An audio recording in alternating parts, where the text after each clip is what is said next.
Hi Tania, what you are going to show us today?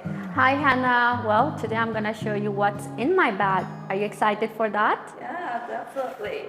So here is my most frequently used bag, and most importantly that I have made it by myself. Well, the bag has a lot of capacity. Now let me show you what I have in my bag. So the very first thing is my notebook. And then we have my glasses, a hairbrush, cell phone, which is very important, my makeup pouch, then we have my card holder,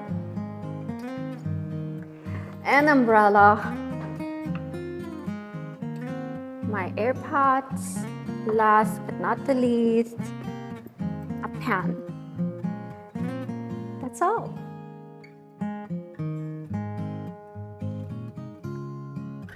Well, the bag is made of leather and some fabric.